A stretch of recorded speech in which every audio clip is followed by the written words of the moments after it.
right, what's up, everyone, and welcome back to the Biblical Hitman. I'm your host, Steven. I'm here with Taylor, and joining us for the first time is Tim Constantine. He's the host of his own podcast, and we'll let him break all that out here soon and shortly. But if it's your first time here or you're returning, we appreciate that. And don't forget to hit that subscribe button, like the show, share it with your friends.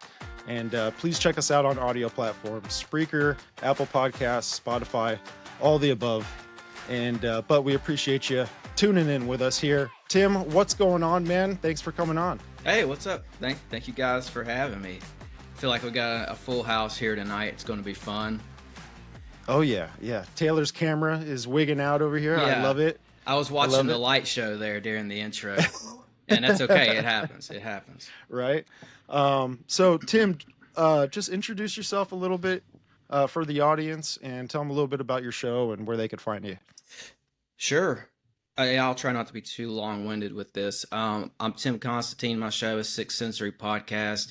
You can find me on Spotify, YouTube, Apple, and Patreon. And I have an Instagram, which has been very challenging to grow. So if you would, come follow me on Instagram. I don't know if I'm on a list or what, but probably. But anyway, come find me on Instagram. And I got into this. It's kind of funny because somebody asked me yesterday what got me into podcasting, and I was kind of like shocked by my own answer because I feel like I've got two backstories and they're both true. Most of the time people just ask me, what got you into podcasting? This guy asked me what got you into high strangeness. And he meant that in the context of podcasting, of course. Right. But I had to think about it because I was like, oh, that's an interesting, because that's part of the journey, right? It's like I had a UFO sighting when I was 7. This is what I told him. And like, I've never given this answer other than yesterday. So I thought it was kind of a cool way to like talk about why I'm here. But I had a UFO encounter when I was 7. I had, when I was 11, or 10 and a half, we moved into a house that you would call haunted, like poltergeisty stuff, like 100% handling the Bible. There was something supernatural happening there. Then when I was 15, we lived sort of right on the verge of Appalachia already, but we moved to Appalachia proper when I was around 15, and we moved into a little community there where there was what you would call major Sasquatch activity in the area. Dude, that's wild. So it's like I can't get away from this high strangeness aspect. So like all that, and it just dawned on me yesterday, like I've had a lifetime of this stuff that has like kind of, I guess, brought me to podcasting. Because my show's like hidden history and alternative theories and conspiracy, normally I give that version of my backstory. And they're both are true. It's just in life sometimes you don't realize it, but 2 or 3 things are happening to put you in a place where you end up, for a little while. Right. And you seem to, you would tend to focus on one of those things and be like, okay, that's what. Oh, that's the chain of events that changed me and made me who I am. But sometimes there's other stuff. And like I said, I'm trying not to be long-winded, but like I also, what really got me into podcasting was I was always a big fan of Coast to Coast AM. My experiences probably had something to do with that too. And I always liked Jesse Ventura conspiracy theory. So before 2020, before I like dove all in, I kind of had one foot in the door with the conspiracy side of this as well. So, just, I don't know, perfect storm happened, and now I'm a podcaster. Nice, man. I saw you did some work with Doc Brown. I saw you were on his show, and that I love Doc. We had him on the show, episode 13, way back ago, a little bit, and what you guys were talking about, dude, was insane. Mm-hmm. What you brought to the table was like a bunch of information that I've kind of like maybe seen on a TikTok a long time ago or something or whatever, but it just brought back the World War II Nazi conspiracy realm for me. And they were into some weird stuff, man, and they were into the witchcraft aspect of it and the occult. And I'm really excited for you to unfold a lot of that for us. Yes, and that is what I will try to do unfold. I mean, the history we've been told in general is something I'm trying to untangle. Um, there's so many different angles where you could come at Nazi occultism. I might switch it up a little bit and not dive into it the way I did on Prometheus Lens. Shout out to Prometheus Lens, by the way. He's a friend of mine. Yeah. I love his show. But you know, my generation, you brought up World War II, of course. My generation and the younger generations need to know, I think, the reality behind that war. So I'm trying to do, because we haven't been told the full reality of that. Like thousands of World War II documentaries have been put out, and it's just not it's some of it's true. Some I don't know. It's like a diversion almost. It's like they're not explaining to you what really happened here. It's like there's this guy on YouTube. I'm not going to shout him out and give his name or anything like that, but he, in like the course of like 5 to 6 years, he's gone from Hitler was a Christian to Hitler was a neo-pagan to Hitler was something else, and then now he's back at Hitler was a neo-pagan. And like the reason why people do this is because they watch all these World War II documentaries, and they just they never get to the root. And the root of it is that these guys were flat out occultists. And once you can understand that, then everything else starts to fall into place. So I'm trying to roll out as much research on World War II as possible, because that war set the stage for this environment we're currently living in. And I'll just add to it, like, even understanding like the Cold War and the psyop that was. I mean, I was talking to Ole Demigard, and that turned out to be like a really cool, essential episode for me. But he's talking about how his parents were part of like a secret NATO ghost army.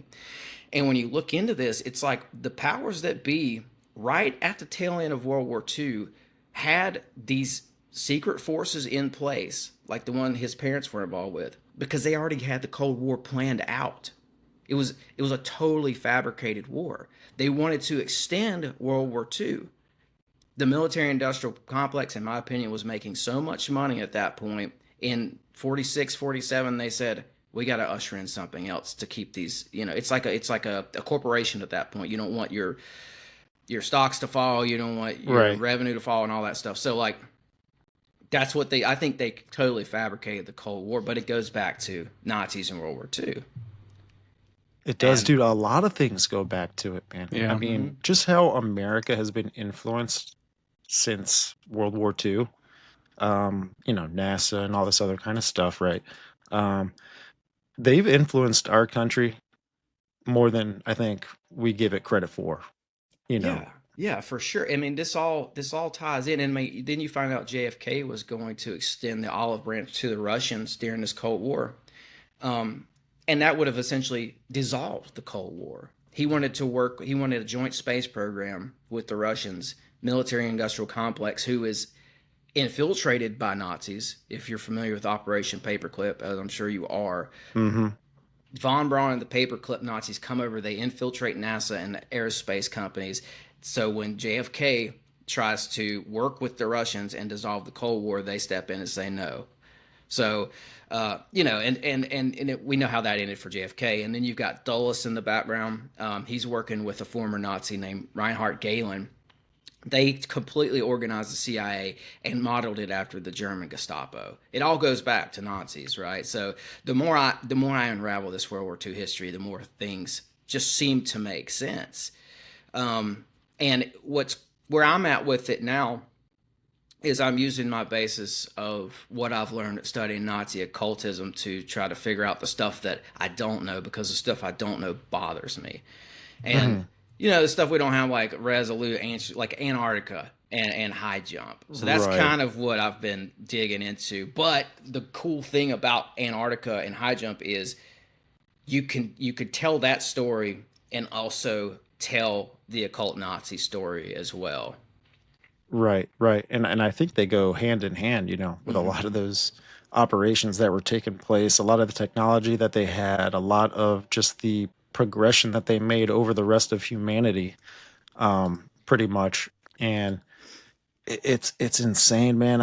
And the Nazism, the occult Nazism, that aspect of it is, it's undetectable.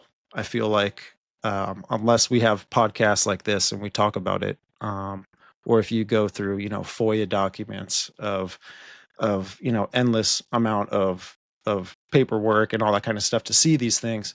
But so talk to me a little bit about, who Hitler had with him, and who was involved in this kind of Mm-hmm. weird supernatural stuff. Yeah. Well, they that's a big one, man. A lot of these guys that were top leaders in the Reich were occultists. Um, I'm trying to figure out how the best way to go into this. Okay, I'll do this. I think that they were looking at everything they did with an occult mindset, and I'll break down the characters for you. I'm just trying to figure out how to put this into context here. Yeah. They wanted to the reason they wanted to like evoke the wisdom of the ancient civilizations by finding the ancient civilizations. You But it think goes they were on like a mission for Atlantis or something? absolutely, absolutely. Well, that Okay. mythology, if you want to call it Thule or Right. Hyperborea, or yeah, absolutely. That's why I think Antarctica kind of comes into play here. But and Indiana Jones wasn't wrong. They were trying to unlock the ancient history a very much of an occult way. So, Right. in fact, that whole Indiana Jones thing's kind of bothers me a little bit, because it's like you said, unless you've looked into documents and really studied deep into this stuff, you don't really know about it. But somebody in Hollywood knew about it when they put out that Indiana Jones movie, when the rest of us had no clue that this was happening, right? Like Philip Kaufman was saying in an interview that he based Raiders of the Lost Ark, I think it was, off of the occult Nazis looking for treasure for occult reasons, kind of a thing. And it's like, he knew this before anybody else knew this. So that's always kind of bothered me. But like back to this list of characters, man. Everybody Hitler surrounded himself with were occultists. Doesn't take a whole lot of digging to find that. It's just, the problem is, back to the history documentaries. They just don't give you those lists of names in any of these documentaries. They just completely brush over it. But I'll touch on one.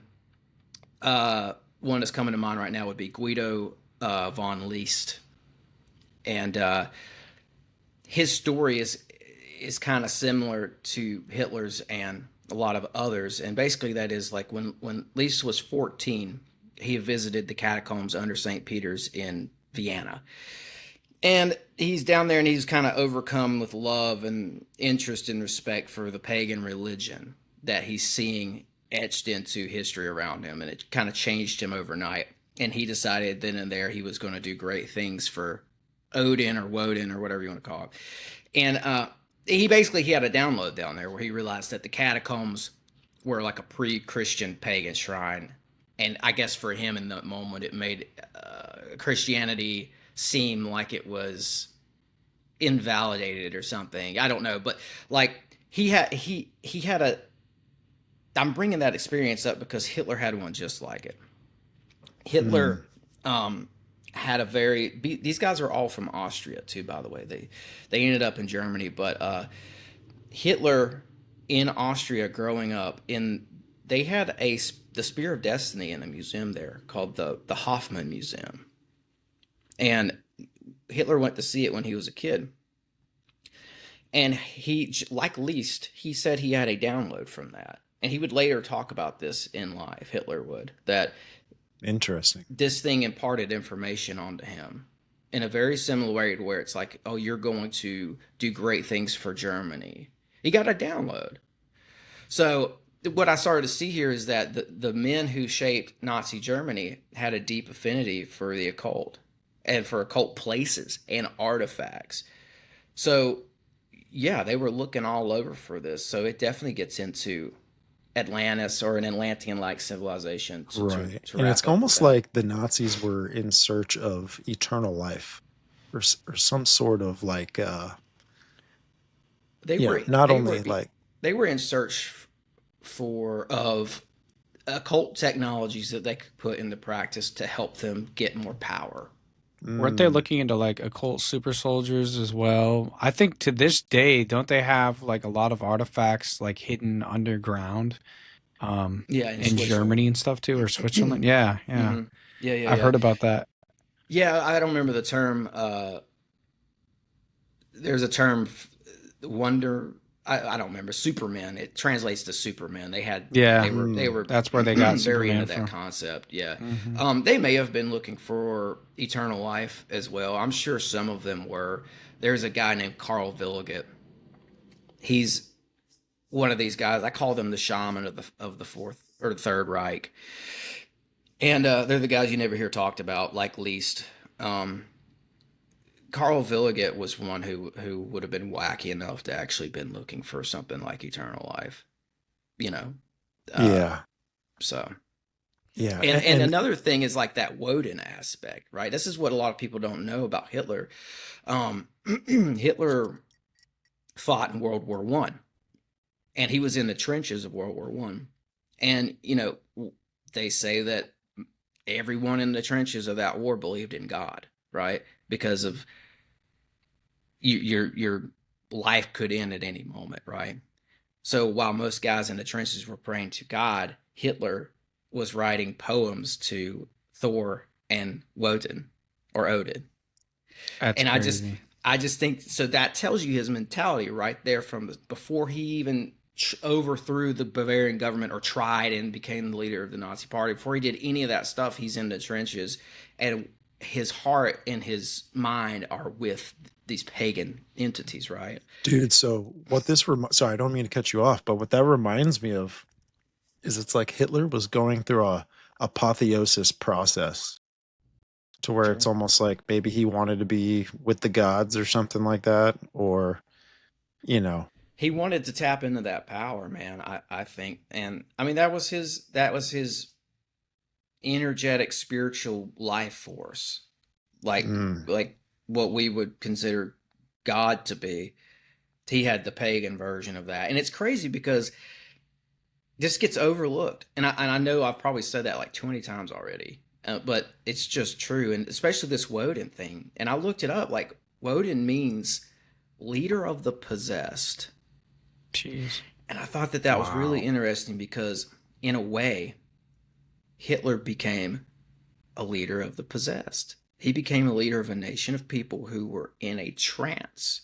They were possessed by what he was selling. They took uh, Darwin's opium. What is it? Religion is the opium of the masses. They took that. That was Karl Marx. Excuse me. They took that idea and they weaponized it, and they turned it into like, okay, we're going to make Nazism the state religion, but they propped it up on all these occult ideas. And interesting. just to give you another example of like the cast of characters, because I do want to answer your question properly with that. Like, I see it starting very early on.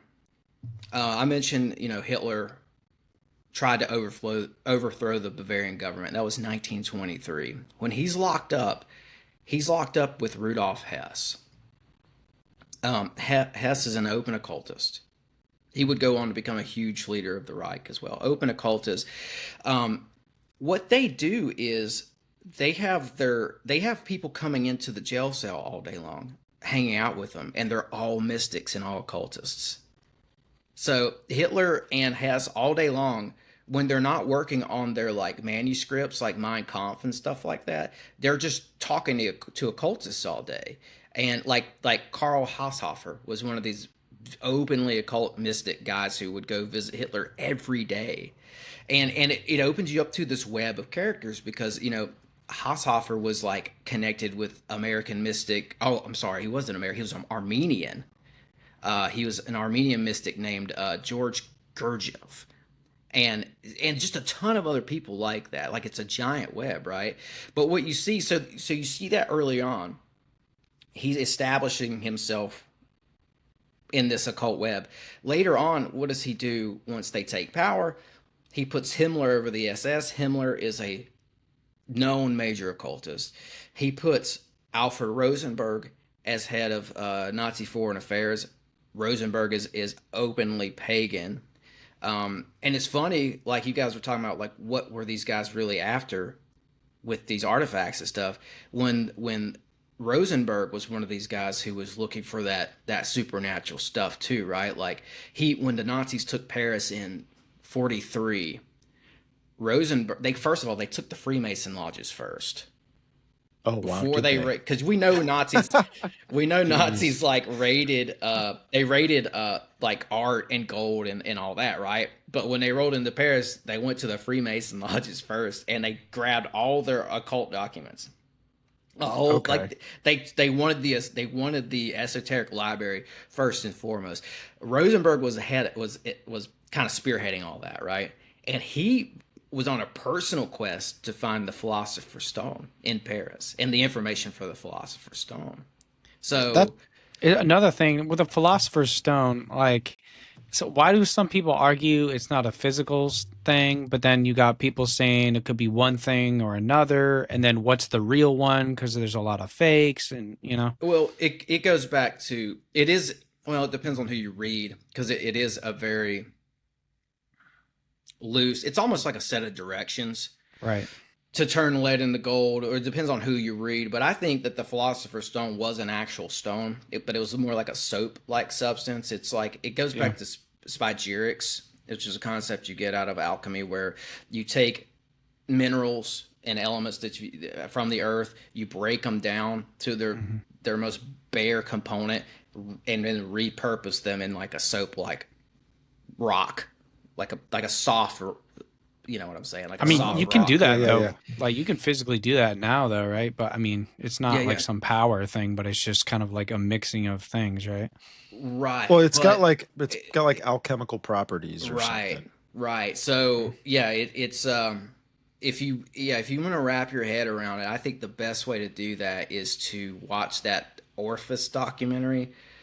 It's about these guys, these modern day alchemists who set out to try to prove, can you turn base metals into gold?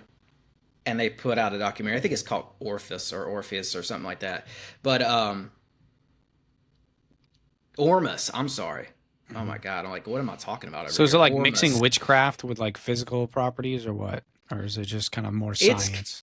Well, there's that. There is that to alchemy. Like, there's very, very much a witchy part to it. But with turning the stuff into gold, not so much. It's more about using the elements available to us on this planet and doing something with them that it's almost like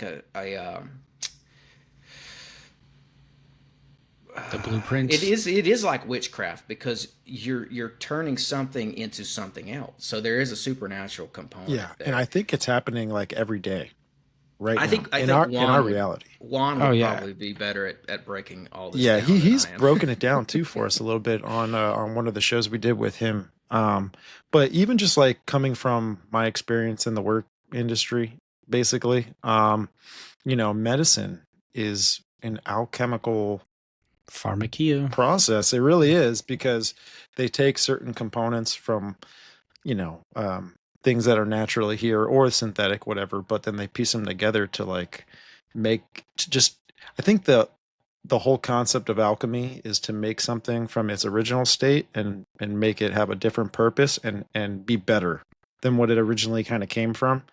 That's kind of like where the whole turning metals into gold or whatever. I think that's like something that they were doing in the past, but I think the concept nowadays has just been, it's the huge broad spectrum of it.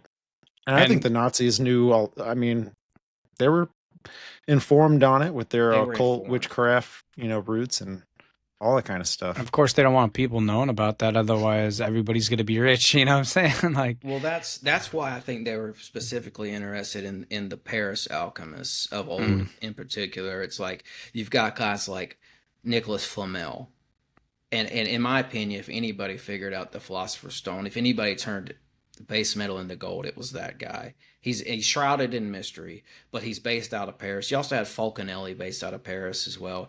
And so, like, it goes back to that word informed, right? They were informed enough to know about this stuff. Their interest ran deep enough to where they knew the names and the places, and they knew where to look for this stuff. So they weren't just armchair occultists here. And like, I think the word I was looking for earlier was spell. It's almost like a spell, and some sort of a spell, like transmutation happens. And to answer Taylor's question, like, what is it though? Like, isn't there something supernatural happening there where you're taking, like, salt, lime, and something out of the dirt and breaking it down and remixing it, and then you're able to turn it into gold? Like, how does that work? Well, there's something there that's supernatural as well, and it's almost like a spell or spellcraft or spell. I figured as much, because like it's crazy too, because like I know a lot of Christians that use like homeopathic stuff that is like God gave us, because God gave us natural healing stuff on this earth that obviously the government doesn't want us to use too, but there is a witchy side to it as well, with the whole, alchemy stuff, trying to transmutate something into something else, like totally different spectrum. Oh, absolutely, man. And like, I'm all about that. I'm not like a new age guy, but like, Yeah. man, I don't see it as black and white personally. I think there's a lot of gray area there. I think this gets into herb magic as well, which I don't practice magic, but Right. like herb healing, I'm all about that. I think Right. there's, you know what I mean? But then, funny enough, like when it comes to like herb magic, you just reminded me of something. There's another guy, I forgot to mention him. His name was Hanussen. He was Hitler's like psychic mystic friend. And it's funny because like a lot of people over here in America don't know about this guy, but they seem to kind of know about him more over in Europe. But he was there's a lot to this guy. Like he got rich somehow. He bought an old theater in Berlin. They called it the Palace of the Occult, right? So that should tell you like where this guy's head was, right? Yeah. This guy was yeah. So this guy was in tight with Hitler, and there's a crazy story to do with herb magic. Hanussen had Hitler do a ritual for power, because Hitler's rise to power was rocky. It was a roller coaster ride. Like he had some highs, he had a lot of lows, like very low lows. So he's in one of these lows before he becomes chancellor. Hanussen breaks out this old centuries old ritual and goes, here, if you want to gain power, this is what you do. And it involved Hitler going to the town of his birth, maybe on a full moon, but definitely at midnight, digging up a hole, finding a certain type of root, dig the root mandrake up. root? I don't remember which one it was. Probably. That sounds, Yeah. I mean, something like that, right? And then there's some other steps in the process. So Hitler did this ritual that Hanussen had him do, and then not long after that, Hitler does become Chancellor of Germany. And they killed Hanussen. No way. So that's the thing. They had a way of cleaning up their tracks with all this stuff. Absolutely, dude. I mean, didn't Hitler travel to what was it, like India or something? Didn't he kind of study that religion? Well, I forget what the religion's called, but well, so later on, what you have, I talked about Himmler. Hitler puts Himmler in control of a lot with the Reich.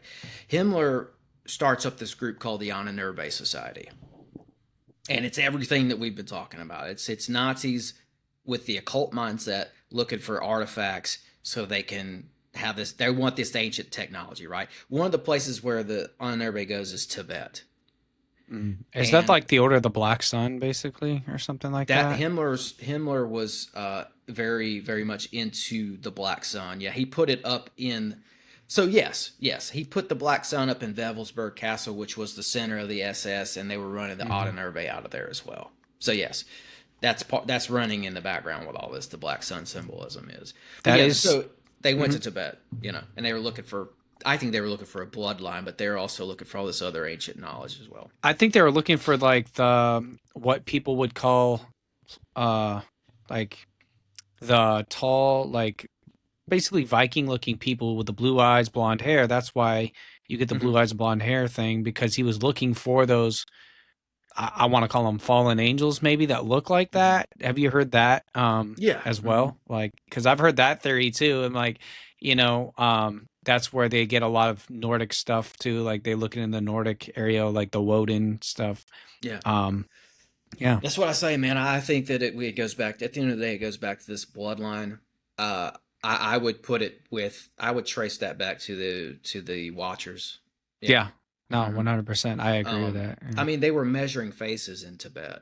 They were Jeez. looking for traces of this bloodline. Wow. But they weren't just in Tibet looking for it. They were in Iran and Iraq looking for it as well, which tells me a lot there, because we know in recent times they found the tomb of Gilgamesh up there. Yeah, and he's one of these god kings that traces his lineage straight back to the Watchers, in my opinion. Right. It's interesting too, because I hear, like, when we went to, I believe it was Afghanistan too, like we were looking for a portal as well, like a Stargate. That was the real mission, but we've been told differently, I think. And that goes along with all this occult stuff and like Nazi occultism. They have a lot of stuff is connected to like Nazi occultism, like with these super soldier stuff. Like even I feel like the whole Aleister Crowley. Uberman. Sorry to interrupt. No, Uberman, you're good. I think it's what they called it. It's Superman. They call Yeah, it Uberman. Uberman. Yeah, that's where we got that movie, the Superman. That's why we watch it today. But it's just everything goes back to Nazi occultism. You notice that everything in our history kind of really points back towards that moment. And I find it funny because if you look at one of the coins, there's a coin, I'm going to be very careful here, but there's like a swastika, but it also has like the star of Remphan too, which we find is funny because nowadays they'll tell us that those both things cannot mix and they're against each other, but it kind of tells us like what's going on if they're working in unity there. Like, I don't know. Yeah, no. I mean, this research, it didn't take very long. It took me straight to the doors of priest kings, little g gods, Watchers, Nephilim, Eliud, all that stuff. I mean, Yeah. it and the symbolism that you get with that kind of thing, like what you're talking about. Like I think those are symbols used by and reminiscent of an older and forgotten religion that the Watchers kind of imparted to man. Or people out there listening, you can substitute Watchers for Anunnaki if you want, if that makes more sense in your mind. I know not everybody's down with the Genesis 6 Enoch stuff. I am, but that I will remind people, Genesis 6 Book of Enoch very closely parallels what you see in the old Sumerian myths and other myths across the globe, or whatever we want to call it, the earth, whatever, the plane or the planet, whatever you want to pick your boys in there. But like, the bloodline thing, man. And I mean, it gets crazy because they were really looking for this bloodline. And back to the portals thing, the Nazis sniffing around in Mesopotamia and Iran and Iraq, in the area where we found the tomb of Gilgamesh, in the area where there's rumored to be a Stargate, there for thousands of millennia. They've talked about the Stargate there. The Nazis were looking around for that stuff as well. But like, it's the Aryan thing. I think that was, the Nazis did what they did best. They twisted it. They got it from scripture originally. Because they had a guy named Jorg von Liedensfels. Jorg Lantz von Liedensfels. There we go. That's his name. He huge influence on Hitler. And before he actually published a magazine in pre-Nazi Germany called Ostara, which is a pagan goddess also known as Easter, right? But Hitler was obsessed with this guy. Hitler was obsessed with this magazine, and Lantz was a serious connection to this Nephilim thing, because before he puts out that magazine, he was a monk and a Bible scholar who got super into the Nephilim story. He was like in the Really? Cistercian order or something like that. He was very monastic, very scholarly. Learning all this, something happened. They kicked him out of the monastery, and it's like he went dark, right? Like he went straight to the occult. Like he kept the Nephilim part of his beliefs, and then he just started adding in all the dark stuff. Dang. And he was just huge influence on Hitler.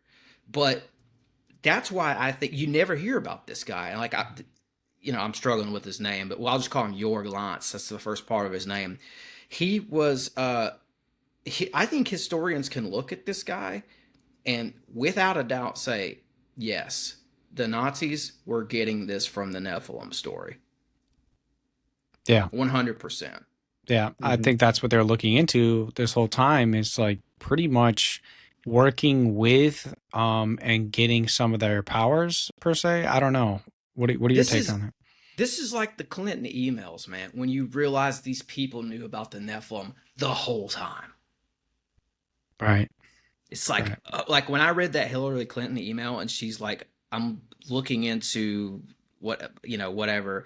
I'm looking into the Nephilim and the Tomb of Gilgamesh, but she uses that word Nephilim in there, and I was just like, oh, that's crazy. Right. They knew about this the whole time. Yeah, like that's a specific word with meaning. Yeah. You know what I'm saying? Yeah. And that's what I said when I came across this Jorg Lantz von Liedensfeld's. Oh, because Hitler had at least 50, a collection of at least 50 magazines of a star that he took with him wherever he went. He traveled with his collection of this guy's magazine. This dude was a major influence on Hitler. Nobody talks about it. And it's totally, you look into it, boom. They took the Nephilim story and they called it the Aryan story. Really? Yep. Really? And dude, I mean, I have strong feelings for, the Nephilim. Back in those days, there was an Atlantis. I think that there was some sort of like Elysium or a utopia, or one of the kingdoms out of the rest of the kingdoms ran everything. They were the governors, the political hierarchy of the rest of it, the other continents around the world. And I think that the Nephilim were a big part of like that race. So I guess like when the Nazis and they, kind of get into like the Aryan race and all this kind of stuff, it makes me think like maybe they were trying to establish, like that angelic race or whatever it is, and maybe come with like a new set of rules, kind of like I always refer to like the what are they, the Georgia Guidestones. So there's like this new order that comes with this new regime of Atlantis or whatever it is, if it's in our lifetime or if it's in the next one or whatever. I do think like it's not only our country's duty to progress towards that. I mean, because there is the unfinished pyramid on the back of the dollar bill. There's all this kind of stuff. There's a movement shown to us that they want a one world order, and there will be like a headquarters nation of it. Not sure what that's going to look like or whatever, but I do think the Nazis were trying to do something like that. Yeah, it's bringing back the old and remixing it. Yeah. It's it's like in music, like Madonna, right? She's constantly like reinventing herself as an artist. A lot of artists do this. I mean, she's just a bad example, but like, yeah, it's just as a remix of something like like with Jorg Lantz. He's trying to fuse culture, science, government with the occult ideals of old and bring back the priest kings and do it in this neo type of socialist, fascist kind of a way. They're adding their they're sprinkling in these new ideas with something that's been around for a long time, which, a lot of what they're cooking with though sounds like the God Kings and the descendants of the Watchers and the Sumerians. And I just think about the royals of today, to bring us full circle of what you're saying, Stephen. Like the royals today in charge of the New World Order, the guys who put the unfinished pyramid on the back of the dollar, they believe in this stuff completely. I used to think Bloodlines was totally stupid. Yeah, I even think the word royal has angelic roots, kind of Yes. like with It goes back to AL, this. Yeah, it goes. EL, They all trace that their kind of stuff. bloodlines back to these hybrid humans, this And angelic some of race. them say it too, right? Like Prince Yeah. Charles has said and claimed that he's gone all the way back to I forget who. He goes it's back that bloodline. He traces his back to Vlad the Impaler. Vlad the Impaler, yep. Which is that's an empire that used the swastika as well, which is very interesting. Didn't they try to say he was a Christian too? And I was like, what? No, well, I think that's like the same way that George Washington said he was a Christian. Yeah, a Christian. Right. Exactly. Even though he's a Freemason, Like, yeah, they believe in God, but that doesn't just, Yeah, Lucifer the light bearer. They don't have the same doctrine that we might who call ourselves Christians. Right, right. Vlad, I just want to throw this part in because this part blew my mind when I found out. Because this is why I think this really does go back to Watchers, Anunnaki, angelic race. Prince Charles traces it back to Vlad the Impaler. When you look into him, he traced his bloodline, Vlad did, back to Hercules. Yeah. Didn't he say it was the dragon bloodline or something too? Nephilim bloodline. Bingo. Yeah. Serpent seed. Yeah. Nephilim bloodline. I'm sure that has traces back to like Esau, then traces back even further, back before that. Can I dig on that for a minute? Go ahead. Let's do it. Because it does. I think it does go back to Esau. Let's see. How do I start this? Because this is cool. I'm glad you brought that up. Lance was influenced by a guy named Chamberlain who was big on these Aryan roots that we're talking about. Chamberlain saw history as a struggle between Aryans and Jews. And I wouldn't word it that way. I think it goes back to Esau. I call it a biblical struggle that totally involves Esau. I think, this feud that we saw in World War II with the Germans and the Jews goes back to, yes, biblical times, yes, Nephilim interactions, and the Edomites. Because I think the Germans, they were obsessed with their ancient ancestors. They were called the Teutons, or the Germania tribes of the Teutonic Forest. They were Edomites, in my opinion. Who was the first Edomite? Esau. Right on. Esau, who did he marry? He married Canaanite and Nephilim women. Right. So Esau's the first Edomite. Esau starts a whole group of people after breeding with Nephilim. So those are the Edomites. Who was Esau's brother? Jacob. Jacob was the first Israelite. Right. So he started the hybrid race stuff going on. Well, he didn't start it. It's been going on for a long time. He just added to it. Yeah. There's just a, it's one strand of that was perpetuated through Esau. But his brother, so Esau later in life becomes known as Edom because he's the first Edomite. Jacob later in life becomes known as Israel because he's the first Israelite. There's that feud has been happening ever since. So in World War II, you see the ancestors of the tribe of Esau still going at it with the Israelites, with the Jews. Right. Isn't it wild, dude? It's wild because we always look at something in its current state when we have to really like zoom out and look at the whole timeline of things and go, oh yeah, that war, this is happening because it's the same thing it's been happening through generations and it goes all the way back to here. And this is like the root, meaning of a lot of this stuff that takes place. I mean, the Esau thing is crazy, dude. Yeah, what made you bring that up? That's crazy. I don't know because I'm very in. At least right now, I'm into a lot of the bloodline research. I'm into the Genesis 6 conspiracy by Gary Wayne. I read Doc Brown's book, Epic of Esau. I'll tell you something else about Esau, man. They are responsible for Petra. Interesting. Speaking of Indiana Jones, everybody remember in that movie when they go to that place in the desert, it's like the ornate building carved into the side of the mountain. That was an Edomite city and stronghold one time. Now historians today will not acknowledge that. They've concocted a totally different story. So what they will say is that it's Nabatean. The Nabatean just means nomad, Bedouin. They moved. The Nabateans moved in after the Edomites moved out. The Edomites built the place. Nabateans moved in. Interesting. That was where Muhammad was born. Makes a lot of sense. Makes sense. So many connections. But going back to the British royal family, they traced their bloodline back to Muhammad. Muhammad was an Edomite. Yes, and this is like not alleged. This is like actual objective. Like they've said this. Yeah. For sure. Yeah. No, you can validate. This. Oh yeah. Yeah. Oh yeah. It's crazy because they called that, and man, I think Petra is just so significant. Like, it's way more significant than anybody's given it credit for. Even King Herod, who went chasing after baby Jesus, he built the first temple, right? King Herod was an Edomite as well. He took his version of the Freemasons, who helped him build the first temple, and his version of the Knights Templar, who helped guard the place.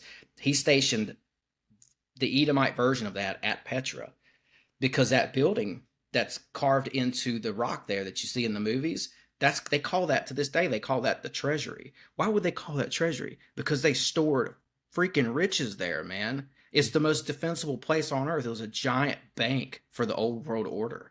Right. And all this knowledge we're talking about, it wasn't just money and gold and riches. They were storing ancient knowledge in this place as well. 100% knowledge from the line of Cain himself that came straight out of the Garden of Eden. Jeez. Wow. That's been ransacked by governments.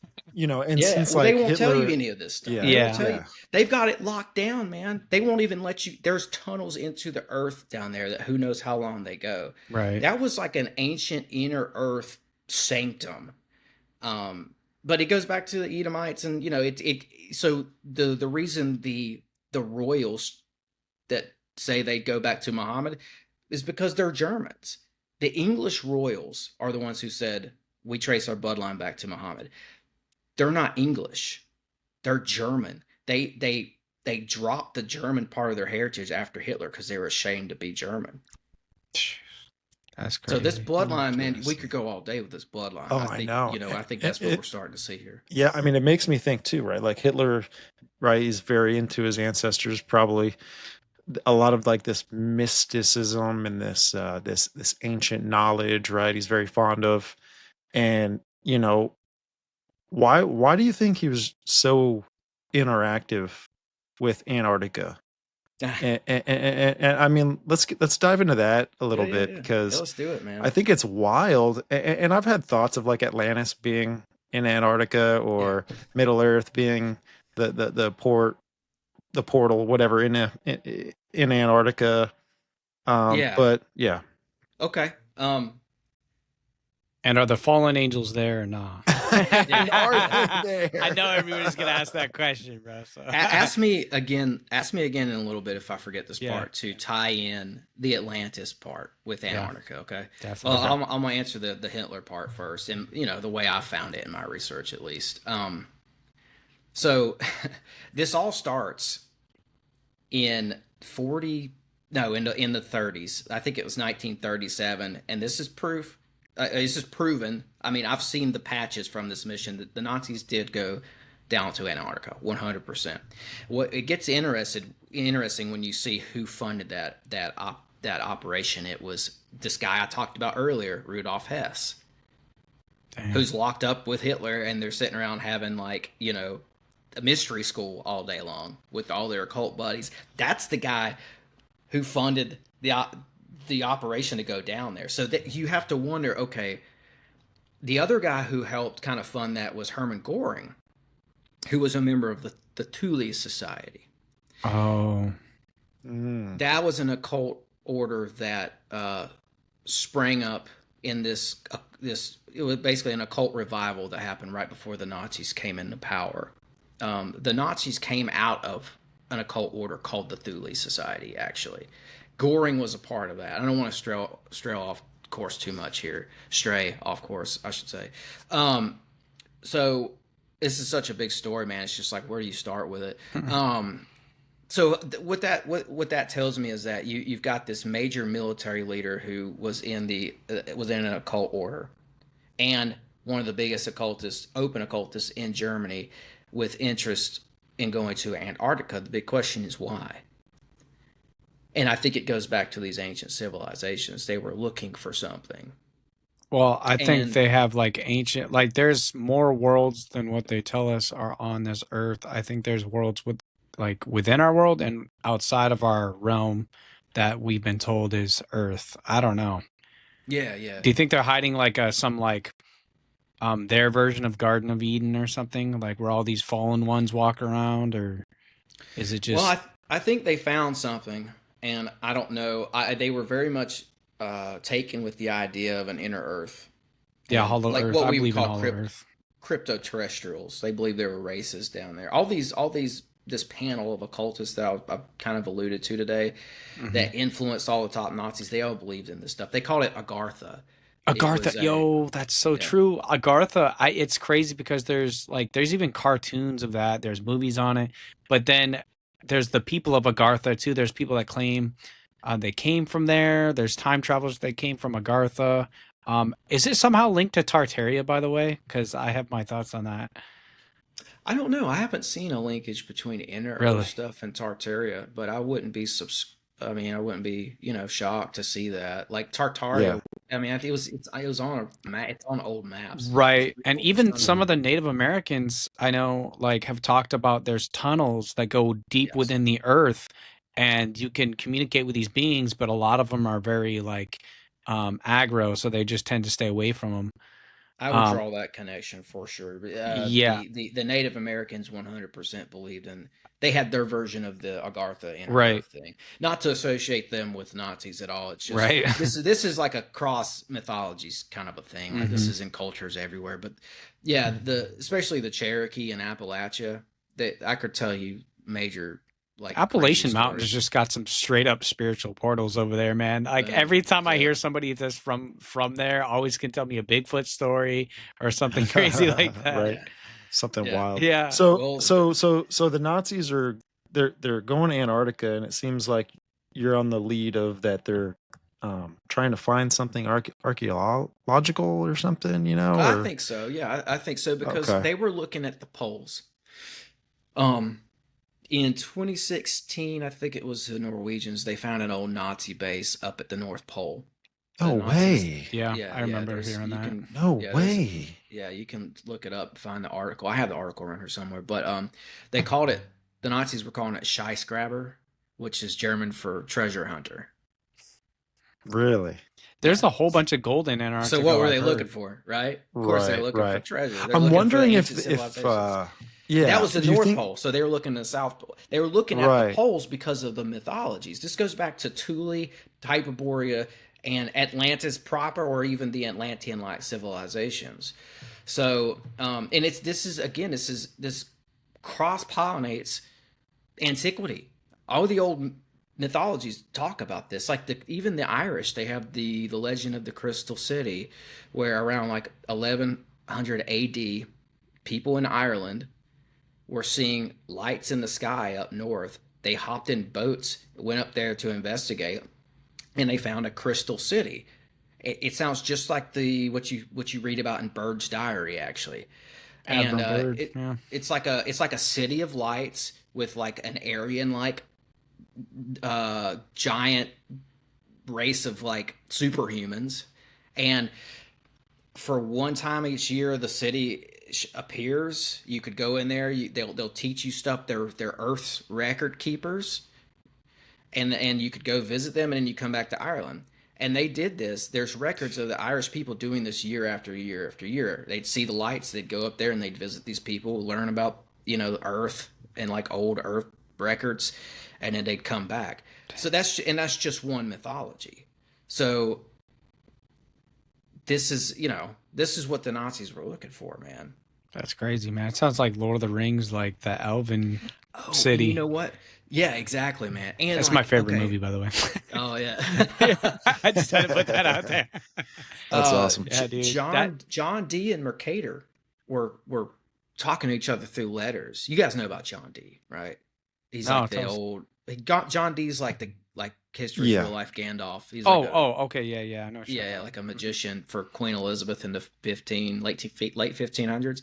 He's writing Mercator, who's a map maker, and in their correspondence, they're talking about a city at the North Pole. They call it the Black Rock, and there's all this like alchemical. There's like alchemical gnomes running around that like help the place function and stuff. Little That's where you get- homunculuses. yeah, or homunculus. something. Yeah. That's where, dude, that's where you get the thing with the leprechauns too, with the iris and all that too, like in the pot of gold, like and all this, like the light. I think that has something to do with that city Bro, too. northern symbolism is everywhere. It's insane, dude. Yeah. Jeez. What if Antarctica is like the real SCP? Like Dude. secure, contain, protect. I think it I is. know all about these SCP. things there. They got all Yeah, these wild yeah. things. Why do you think all the governments there worked together and then suddenly went silent and nobody ever talks about it? And dude? and Like, so I mean the Antarctic Treaty, right, took place after World War II, right? Mhm. I'm pretty sure it was what, late 40s, something like that. Yeah. So yeah, man. Oh, so yeah. Just to go back to Antarctica. So I think it's like this. This is where it gets a little complicated because it's like how, like they were into North Pole and South Pole. yeah. Like what? Wasn't there like a vortex in between that or something crazy? Like they were There's- talking about well, portals. There might be. There's been allusions to like that's so when Byrd. So we went down in 1947 for Operation Hijack. We sent Admiral Byrd down there. Yeah. He only does like half the mission. He comes back early. He's missing men. He's missing airplanes, so indicating some sort of a battle took place. They've been real quiet about it. On his way back, he stops in Chile. He talks to a Chilean reporter and he says, the U.S. has to prepare itself to face an enemy that can fly from pole to pole at extreme speeds. And he just kind of left it at that. Now, by the time he makes it back up to North America, they're like, no, you're not talking about any of this. Yeah, they shut They him shut up it real down. quick. Yeah, you But- could tell he's not but talking think- about everything. But think about that, man. Think about enemy fighters that could fly from pole to pole at extreme speeds. That would possibly include some sort of vortex play, right? Like Dude, well, coming in and out of portals or something. Sure, like that. sure. I mean, or like UFO tech, Yeah. Yeah. some sort of. And that's yeah, why some- that's why the UFO thing gets wrapped up in all this. And like I had to parse through all that, man, like because there's a lot of BS with that. yeah. Right. I mean, and I'll be honest, man, I think a lot of that is controlled opposition stuff. People have infiltrated More like the community. psyop Yeah, stuff. psyops, bro. Do you think for like sure. people have like my thing I can is see I think that. our military has this technology from the fallen, but I also feel like the fallen use this technology as well, so it's a whole bunch of like us but them too. I feel like the technology isn't like and this is just me personally, right? But I feel like the technology isn't like actually here. It's more like it's in another realm, but it's channeled through this one. Meaning like right, like Hitler with his witchcraft roots and all this kind of stuff. I feel like they had a group of occult practitioners where they were just channeling information through, leading them to Antarctica for some reason, whatever. I don't think that their roots in navigation were necessarily like their own. You know what I'm saying? I think maybe they had a connection with No, they tapped into these something, entities, yeah. right? Like how Aleister Crowley had connection with entities. Mhm. You know, I Well, think it's yeah. possible. So these guys that I'm calling the shamans of the Third Reich, they openly admitted to channeling. Like Guido von List said he channeled the ancient Germanic ancestors, the Aryans. They were these superhuman hybrids, right? He says he channeled them. Carl Villiget, I think I brought him up.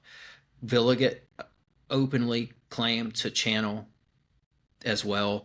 I think even Jorg Lantz was channeling some. So like this is where it gets hairy because this is where a lot of people will start talking about the Thule Society and Maria Orsic Mhm. and this group of witches that were apparently channeling for Hitler and stuff like that. And that's hard to prove, right? So because it's hard to prove and a lot of conspiracy theorists like die on that hill, other people looking in on this say, oh, it's crazy they weren't channeling. Well, no, they were channeling because all their heroes, all their influencers openly admitted to channeling. So I mean, they yes, still do it today too. Is the crazy the part. Nazis so. were channeling is what I'm trying to say. Now, Right, was right. it a group of witches doing it? I don't know. Were there Right, UFOs right. involved? I don't know. Who But knows, right? Yeah, yeah. you see what Exactly. I'm saying? You see how stuff gets like mixed up, right? Well, The waters and get I muddy. Mhm. exactly, and I think that's because like that's the only way to really kind of fight against. I don't like saying this term, but a conspiracy theorist. You know, Bingo. you got to put these little uh, bombs in the mix of everything to either discredit number one or to Right. find pretty much everything that you end up saying is like alleged at that point. Yeah. Where it's just more like a we threw a little curveball in there. He swung and missed, and boom, okay, strike three. Well, that's what they do. You They know. throw little lies in there with the truth. And I think, we can't agree, though, that all the governments of the world went over there and suddenly went silent. And then obviously you can tell Admiral Byrd is not saying hardly a dang thing on that interview he goes in. Like He's more or less like acting like how Buzz Aldrin would do like at the Neil NASA. Armstrong. Yeah. I was just about Which to say, they you know, sent like, Buzz down there to Antarctica. Yeah, and then I'm he assuming showed a that's what picture you're- on okay. his freaking, what was it, Twitter or something like that at the time, like with a huge ice pyramid on there and took it down within like 30 seconds too. Yeah. I'm like, And John bro, Kerry went what? down there around that time too. John Kerry's the Secretary of State. He's like the ambassador for Global Right. climate. right. Well, yeah, but he's also an ambassador for like if okay, this is kind of crazy and out there, but if there were to be a UFO land and we were to have an interaction with something that came out of a craft, they'd probably send somebody like John Kerry to go talk to them, and Yeah. somebody like Buzz Sure. Aldrin.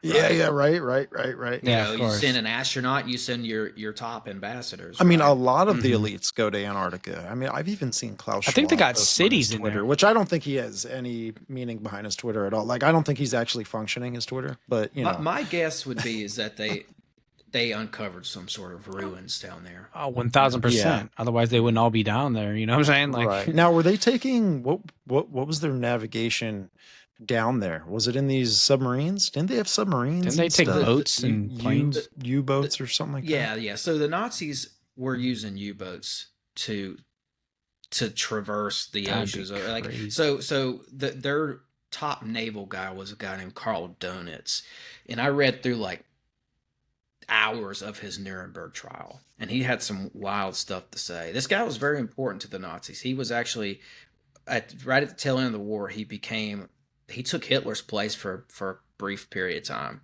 They had Karl Donitz, the Admiral Navy guy, secede, if that's the word. He took Hitler's place, whatever. In his trial, he talked about how they had U-boats that could go from Germany to Japan. Dang. Freaking Wow. without surfacing. Wow. Oh my gosh. That's So insane. they could- So, and this is also the guy who said publicly on the record that they had built a base for the Fuhrer. He said, we have established a impenetrable fortress, a Shangri-La for the Fuhrer in a place in like distant lands or something like that. Really? So everybody's wondered what in the world was he talking about, and it's like, so in the historians on the documentary say, oh, he was talking about islands on the coast of Spain, right here. No, that's not like on the other end of the world like he's talking about. It's not like distant lands. No, he's talking about something North Pole or South Pole where they found some sort of a base. My guess is that they found some sort of an island down there that they could get into from underwater tunnels and U-boats, because they were all about this U-boat stuff, right? So I think they found a mountain down there that was an island that had some sort of a part in the middle where they could establish a base, and that's what they're talking about, because he said it was a impenetrable, impregnable fortress. So and he's the U-boat guy, so yeah, there's got to be U-boat access, and so I think that and that's probably Antarctica. Right. Is that like There's a good Fallen chance. Angel? Like, what do you think it is? Like Fallen Well, Angel? that's the thing. Old They may houses have- or something? They may have found like an ancient. It's like over here, the Native Americans say they didn't build the mounds and all Right. that, like the previous. Almost like the group of people pyramids, did, right? yeah. It's like Same for the Egypt, pyramids. they It's came across it, They came across- post-Diluvian. Yeah, Yeah. yeah. So the Nazis probably found a post-Diluvian civilization down there and re-inhabited it. That'd be Yeah. my guess. Pre-flood. Yeah. Right. This is like Kind of all like, their tech. dust off all the cobwebs of everything and just try Yeah. and turn it back on Hmm. type deal. That's wild, man. So what do you think so Operation Paperclip, right? We took not some, but quite a few scientists from the Nazi regime over to America. They're That still here. evolved into NASA. NASA's evolved into a global component of the world today. What do you think, what's your conclusions with all of that? It's very real. It happened. I think one interesting aspect of that is that, well, with Nuremberg, going back to that, they said that they only tried. The numbers are finicky. You'll get different numbers from different sites online, but I think all in all, they tried like 216 Nazis or something like that. But which is ridiculous because at the height of the war, there were 8 million members of the Nazi Party. So you have to ask yourself what happened to the rest of them, right? Wow, good point. Thousands. We had thousands in our space program alone. I Thousands. know. They're Isn't in that our government. wild, They're in our dude? government That's right now. wild, bro. Yeah. So that's why I say so that and I'll put this on record right now because this is something that bothered me for a long time. Eisenhower's speech on his way out of office, where he warns the American people about the military-industrial complex. We lost. For years that bothered me. Like, what is he talking about? This is like a gangster, corrupt president who's in bed with Dulles and Ed Bernays and is running this propaganda scam with the CIA back channels on the American people. Yeah, he's just a corrupt dude. Wow. Like, why is he warning everybody about corruption? Right. It's because he wasn't in bed with the paperclip Nazis. He was warning about the paperclip Nazis who infiltrated the aerospace world. Right. AKA Maybe JFK was doing military-industrial the same, complex. right? JFK was not in good terms with the paperclip Nazis. Right. Yeah, maybe. So yes, he was. Yeah, It could have gotten. And killed. I only say that just because of the secrecy. It seems like when Eisenhower's talking about what he's talking about, JFK's talking about in his speeches what he's talking about. Put them together, and it's like this secret component of government operation behind everything that is not ethical and not moral, right? Didn't he say we technically lost the war? And because we've had so many Nazis come over here to America, pretty much infiltrate everything. I don't know. Was that him? I've heard. Well, I don't know if I've heard that. Maybe there's but I've heard that the Nazis didn't lose the war; they rebranded it. Exactly. Or rebranded. Right. And I don't really I don't really hold to that.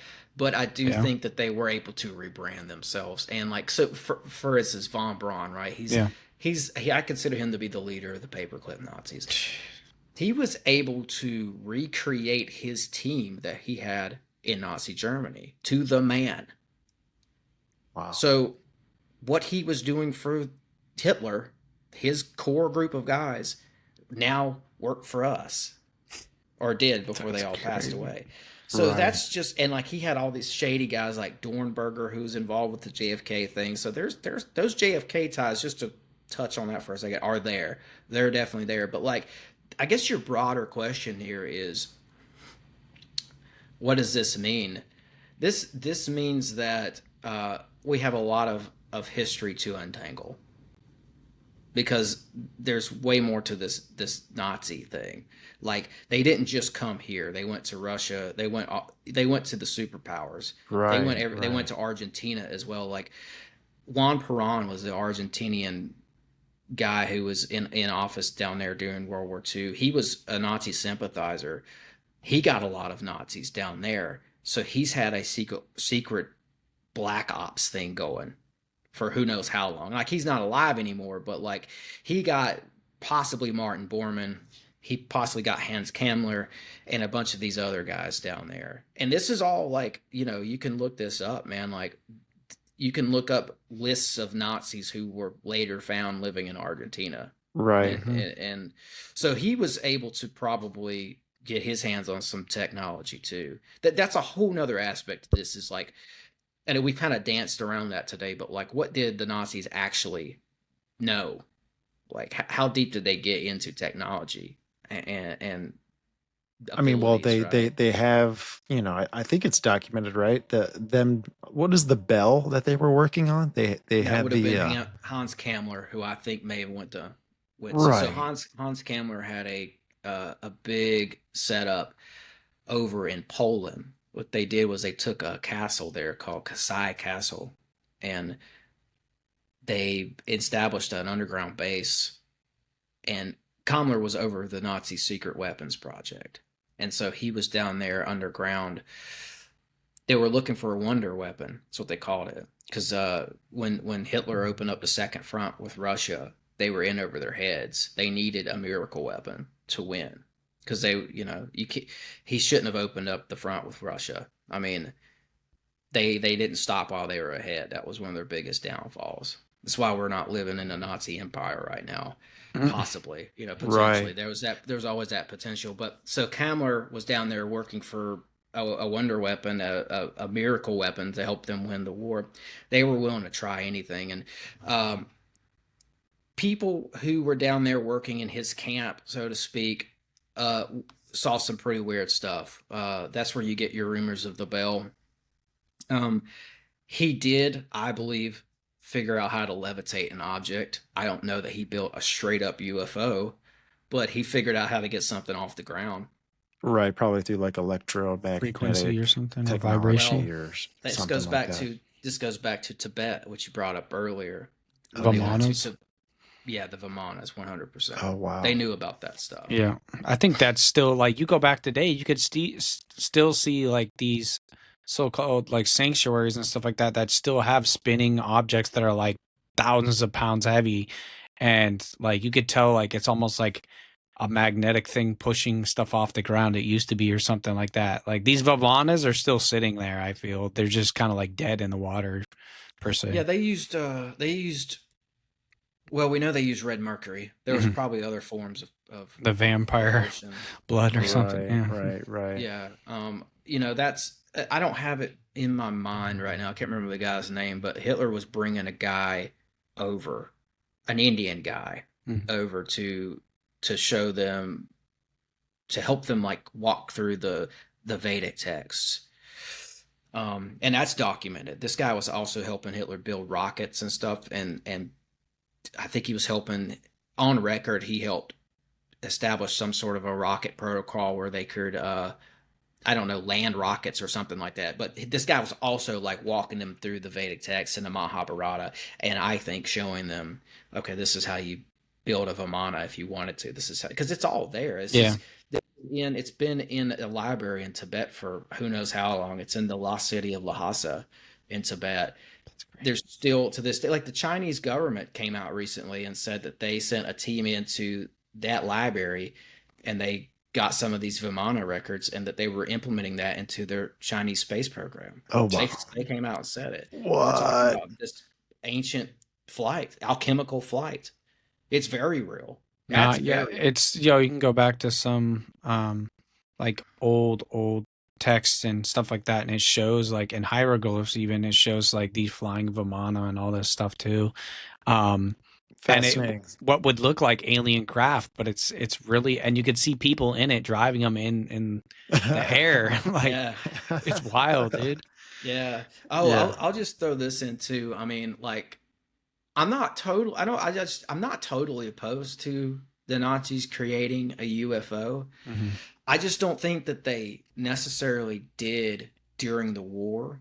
I think that Hans Kammler, though, because he didn't die, guys. He disappeared after, nobody knows what happened to him. They never Really? found his body. I don't think he died. I think he went to, well, The I base. suspect Argentina, Mm. or Russia. Maybe the Russians got him, because the Russians came into Berlin first. They, from the Eastern Front, like Russians invaded Berlin and got a bunch of Nazi scientists before the Americans even got on site.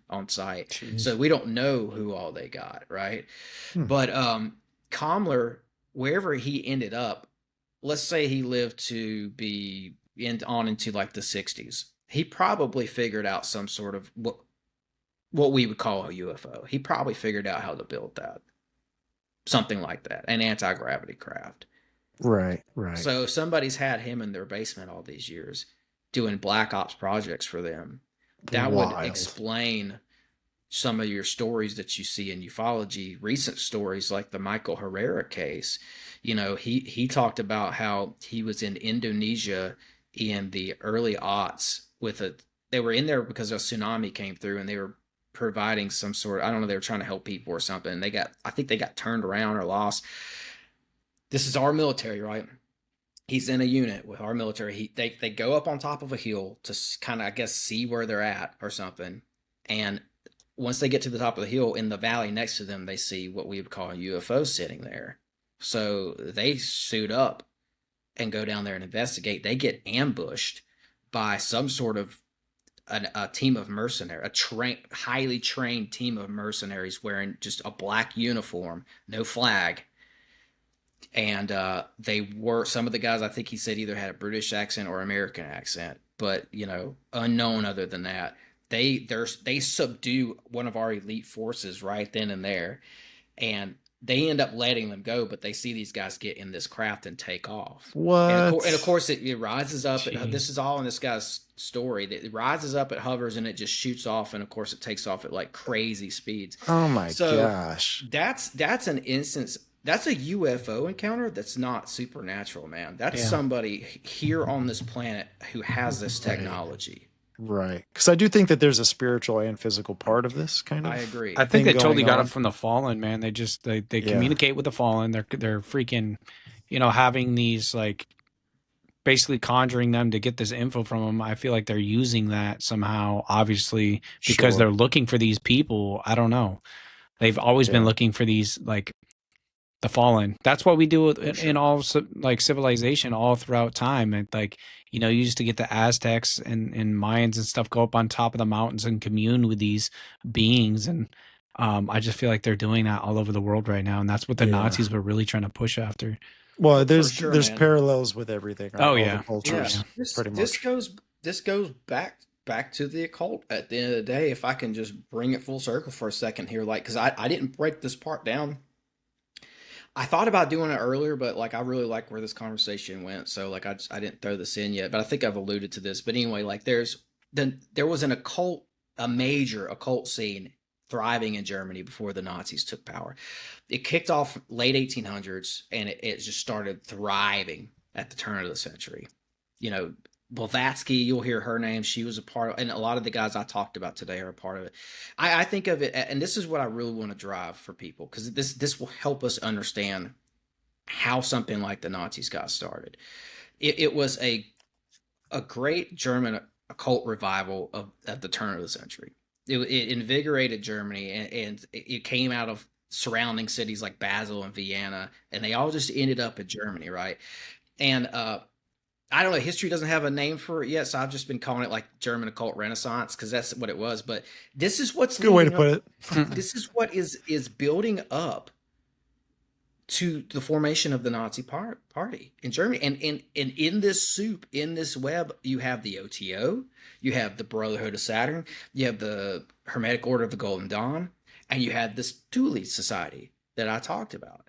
And Thule is super, or Thule, you'll hear it pronounced different ways. This is super important because it's the foundation of the Nazi empire. And it was started by two guys, Rudolf von Sabbatendorf and Walter Neuhaus. And if you thought that web of occult orders that I just mentioned was crazy, like these guys were in another bunch of sects. They were in, now keep in mind, these guys, this is what the Nazi party, this was the incubator for the Nazi party, right? These guys come out of the Freemasons, the Bektashi order, the Order of the Teutons, the Bavarian German Norden of the Holy Grail. Sabbatendorf was also a Sufi Eastern mystic. He was a Rosicrucian. He was an alchemist. He was in Memphis and Mizraim, and he wrote a book on Turkish Freemasonry. They took all those influences and started incorporated them into this Thule Society. And why it's significant is because the Thule Society becomes the German Workers' Party, which becomes the Nazi Party. Wow. So just a whole bunch of occultists, basically. Dude, you tied that in awesome. That's insane, man. That's it, man. That's what you won't hear out there being talked about. But I think we're on the crest of this wave. I think that like you're about to start seeing World War II documentaries starting to talk about this. Right. So I started talking about the information's circulating. I think they'll get exposed. A lot of these Nazis that are living here in America, I think, are going to get exposed soon too, as well. Because the Nazis we talked about today, they're all dead, but they had kids. Yeah, exactly. They're going to get exposed. Yeah.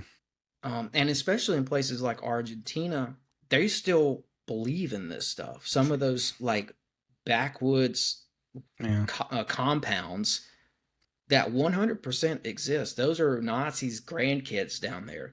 And they hold a lot of the same ideals. So it's still alive. The question is, are they still a Nazi international global group who's flying around UFOs? Yeah. So, Tim, we got about 15 more minutes. I wanted to tie back around because you said you wanted to talk about this when we were getting into Antarctica and everything. Atlantis and Antarctica. Yeah. 2.0.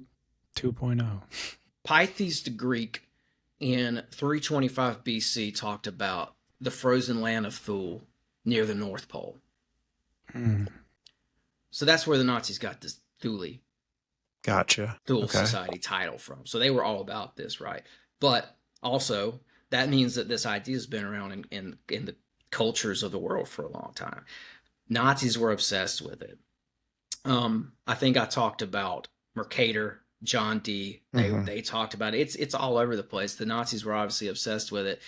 What was your question again, though? Yeah, with the ties with Atlantis and Antarctica. Yeah. Okay. Well, yeah. Hyperborea. That's another one that Helena Blavatsky mentioned. She talked about Hyperborea as well. Basically, what this boils down to is repurposed myth. The Nazis came along and took pre-existing myths and repurposed them, rebranded them, and do what Nazis do. They twist it and make it something else for their benefit. And the problem is, this is what we have to sort through, is a lot of these myths on their head are not evil. They were turned into something evil. And you can look at Blavatsky's work as a good exegesis in this, because in my opinion, she has been demonized to the full extent of someone being demonized. I don't know that I promote Blavatsky, but like she's associated with where the Nazis got their ideas, right? And like I've demonstrated today, they weren't just getting their ideas from her. They were getting them from these guys like Walter Neuhaus, Sabbatendorf, von Liszt, Jorg Lanz, etc. But people will demonize Blavatsky. Well, that's because the Nazis liked what she had to say about occultism, ancient cultures, and just the progression of humanity throughout the ages. They took it and they Nazified it. And that's what you see with the story of Atlantis. You know, you'll hear Blavatsky called it Hyperborea. John Dee and them, I think they called it the Black Rock. Pythes the Great referred to it as Thule. Thule just means that it represents this greater civilization that was part of Atlantis. Okay, I see. So you see what I'm saying? Like the Nazis took all this information and they just bastardized it. Gotcha. Used it for selfish reasons. Gotcha. They threw in race. We haven't even talked about that yet. They throw in race because they were major racists, man. Like the guy who wrote the Astara magazine.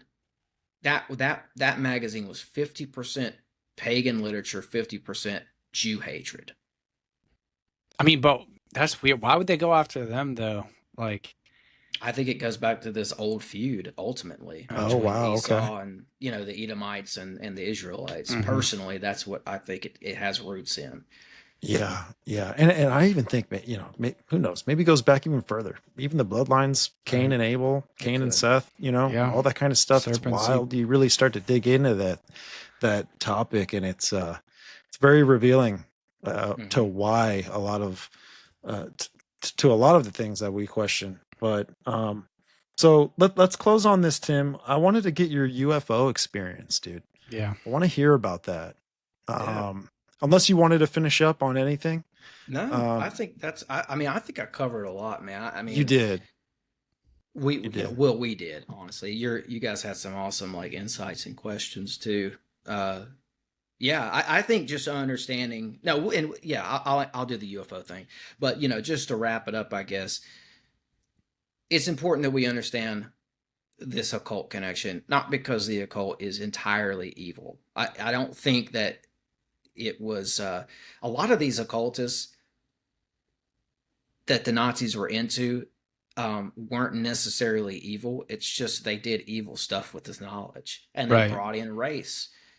They brought in race, man. Like that's the most evil part of this is being racist, Hmm. and Yeah. and just like killing your brother, your Yeah. human brother. So that's where it got. I think that's where it took a turn for the worst ultimately. So my point is like I'm not trying to demonize the occult and say, see, the Nazis were occultists, aka they're evil. No, it's what they did with that knowledge. Yeah. Sure. Occult means Right, hidden right. knowledge anyway. So I feel like there's a lot Absolutely. of knowledge that was originally intended for good and could be used for good, but people just use it for bad, So Right, right, right. And I think So that goes just to the bloodline aspect of it too. yeah. This yeah, bloodline had it this way. This bloodline had it this way, and it's just a war of the common knowledge. you know, Yeah. and yeah, absolutely. how it's practiced, right? Hmm. And Yeah. so, but Yeah, so that's and that puts a lid on it for me. That's how I would end it with awesome, man, a awesome. conversation as epic as the one we just had. That's what I would end it with. It's what you do. It's what you do with this knowledge that determines whether it's good or bad. Right. Right, The right on. I intent don't behind it. I don't think you need to mess around with witchcraft and hope Yeah. for the best either. Yeah, I know, Yeah, right? yeah. And maybe the topic might be, like quicksand. Like you look like you can walk on it, but just don't. It's better not to walk on it, Yeah. Yeah. But you could know about it, Yeah. but obviously, And who, man, I who mean knows? yeah, man, like the alien thing, the UFO aspect to this is off the charts crazy. I mean, even the Bell stuff, like there were this makes me think that Hans Kammler probably somewhere in the darkest corner of Argentina with funding from Bormann and President Juan Perón had some sort of a crazy warehouse down there, underground probably, because the guy seemed to be like a underground Nazi vampire. He was just out of the sunlight all the time, Mm-mm. and he was tinkering with the means to figure out probably free energy and an alchemical flight or anti-gravity flight. I think we So have it. I I think we think have it now. somebody has it, and it's not exclusive to Right. aliens, right? Right. Right, It right. definitely isn't. So that's another part of this whole conversation. You could take a whole episode to dissect Oh yeah. like what's supernatural and what's not. And I like where you guys kind of sprinkled in there where it's like, well, maybe it came from the supernatural to begin with. Hmm. Right, right. So We're just yeah, everything's just want to say that. materialized in our world, right? I mean, these iPhones and Androids are you know, basically that technology just in our world now. yeah. Like if I can ask my phone, if I can ask Siri to Chat tell GPT. me something and to give me knowledge, I feel like real occultists out there can do it on a whole nother level. Yeah. I mean, what this kind of goes back to this talk about alchemy we had. It's like we were in real time on your podcast. We're trying to break down what is it though, like beyond taking like salt crystals, whatever A, B, C mineral, and mixing that up and then like melting it down to an ash and then repurposing it almost like you would a soap or something, and then using it to create gold or silver. What but beyond that, wait a minute.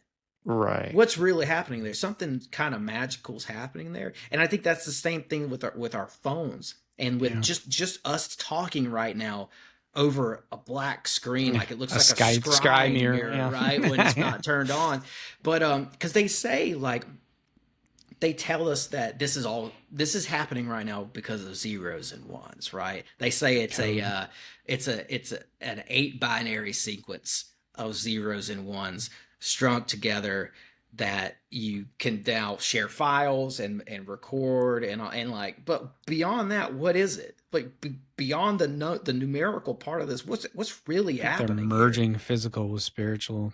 Oh, dude. Well, I mean, even genetic scientists will claim that, you know, our DNA is a whole function of binary code as well. So I can only see that mankind today, most likely following the fallen angelic agenda. And this is like a whole materialized world of what, you know, God created, but it's just man making their own world, right? Because we even hear about the metaverse today, and there's this transhumanism aspect of things, and it seems like technology will integrate with, you know, biology at some point. It already is. It's just, you know, not at a super sophisticated level, but yeah, man. I mean, you know, you've got the Industrial Revolution that happened, and a lot of that's happening when you see this occult revival in Germany too. This Industrial Revolution, but it's almost like they had this planned all along. It's almost like they wanted to make this worker class of people who are like slaves to their 9 to 5, like they're in the like mortgage zombies that we see today. People just normies, right? Right. They don't care about anything. They're just working their 9 to 5, and they don't have time to think about why things work the way they work. A lot of that goes back to this Industrial Revolution, where they start introducing this idea that we're talking about here of transhumanism and man integrating with the machine. Oh yeah, even some people involved in the World Economic Forum have said that, you know, there's going to be a classless of useless eaters, which could be like very similar to, you know, historical times of, you know, just worker class, or, you know, Don't they view us as worker class though? Yeah, absolutely. Like Dude, we're the worker class, baby. Yeah, you know?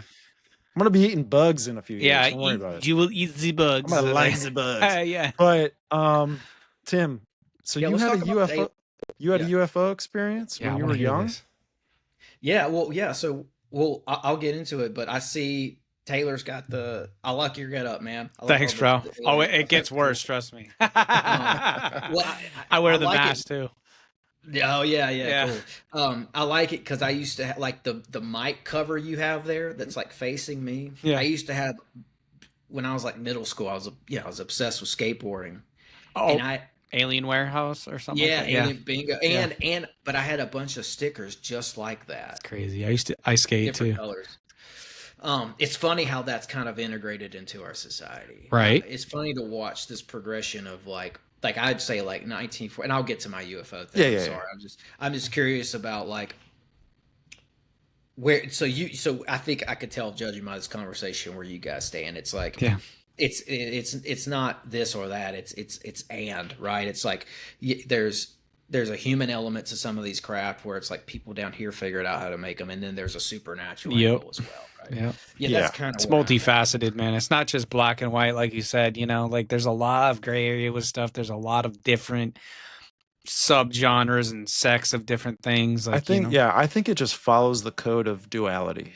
Yeah, that's where there's this duality, a part of this mystery of what we're talking about, right?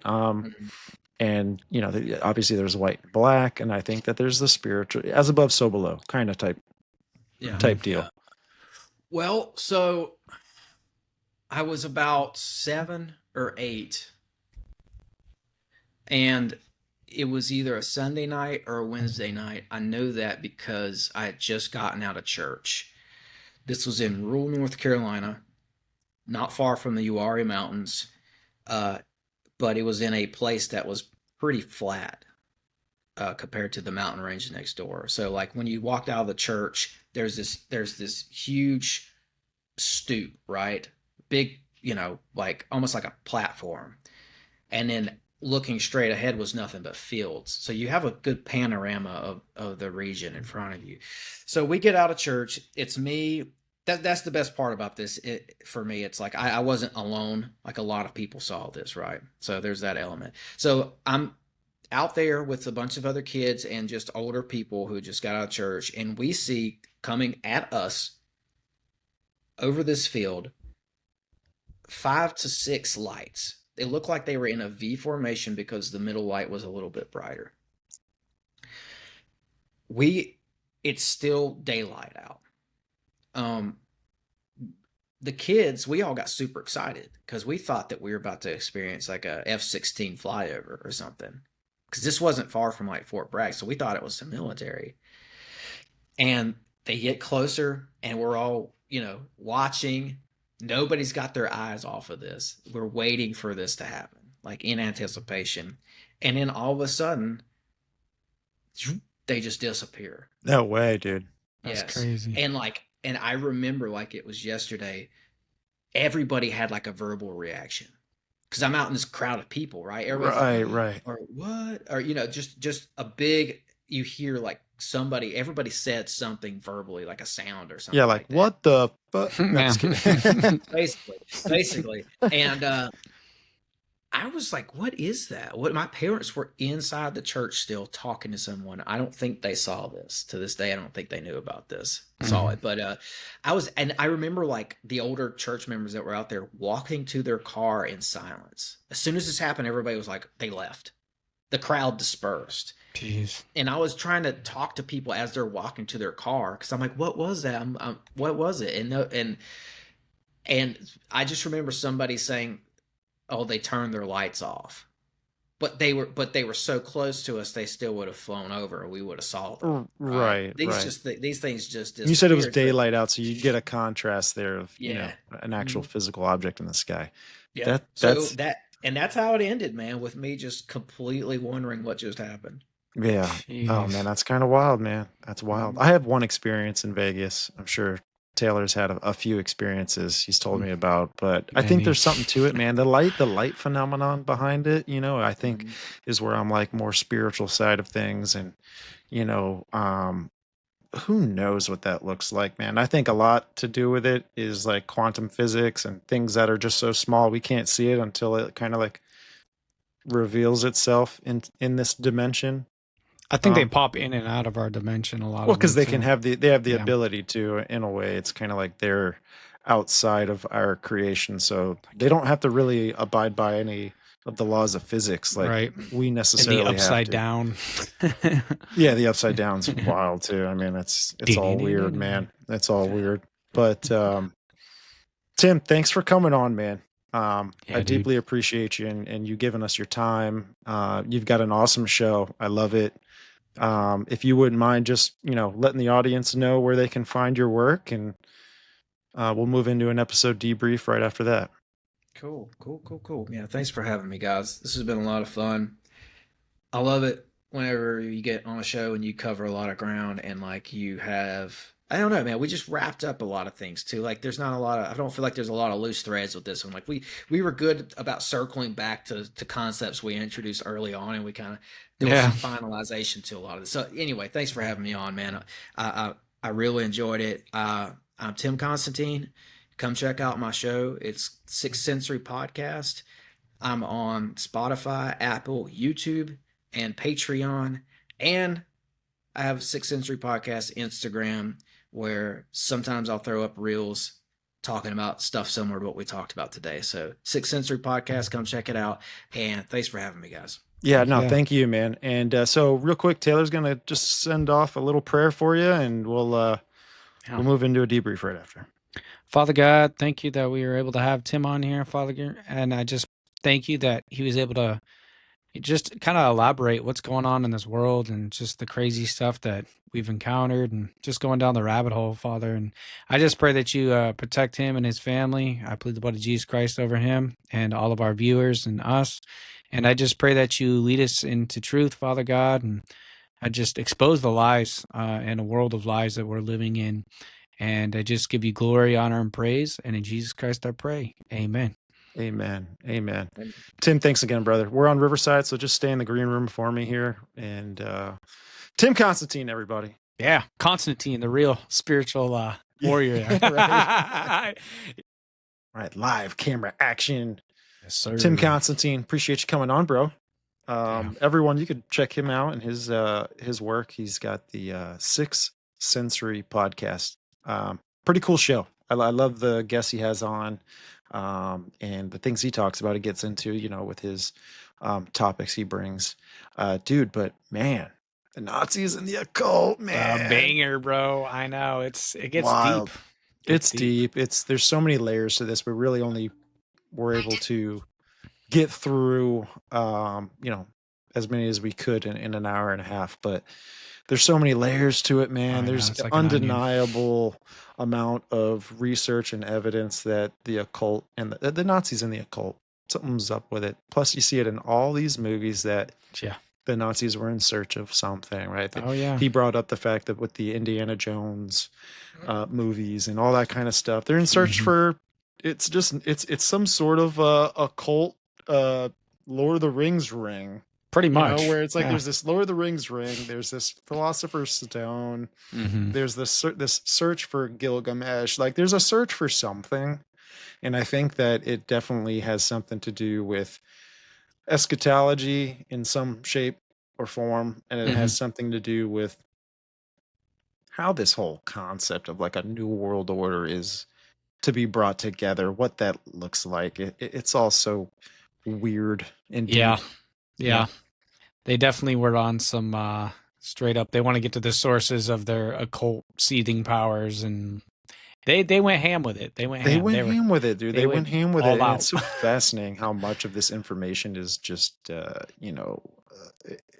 it's kept under wrap. It's kept, in the dark. Yeah. And a lot of this stuff has broken out, I think, about the Nazis. And it's been out there. The information's been out there, but I do think a lot of the occult side kind of stemmed from NASA, and then people started tracing that to Operation Paperclip, and then people kind of started just following the breadcrumbs, and they got to where Himmler and Hitler and the people he was surrounded with, which Tim kind of covered a good chunk of that, what they believed in, the roots in paganism, and fallen angel worship is like there. Pretty much like the Council of Fallen Angel worship right there, man. It's there, man. It's there. Awesome episode, man. I loved it. I like diving into this subject of history because it interests me the most. I think just from like Call of Duty games back in the day. Oh yeah, right. World War II, it was just something so fascinating about that era. Very spiritual. Dude, banger of an episode. Folks, if you've stuck around this long, we deeply appreciate you. We love you. We thank you so much. And hit that subscribe button, folks. Head over to YouTube. Hit us up on our channel. It's going to help us grow. It's going to help our community grow. We premiere with our episodes, and there's a live chat with that every Wednesday and Saturday. Find us on YouTube. While you're there, leave a comment, like the show, share it with your friends, all the above. Follow us on all the things. All of our links are on our YouTube page. If you're on the audio side of things, we appreciate you being on there as well. We're running ads now, and so they're very easily skippable, but there's a few per episode. We appreciate everyone working with us and through that. And so, but check us out on Spotify, Spreaker, Apple Podcasts, iHeartRadio, pretty much everything you can find podcast shows on. So, but we thank you guys. We love you. We're going to see you next time.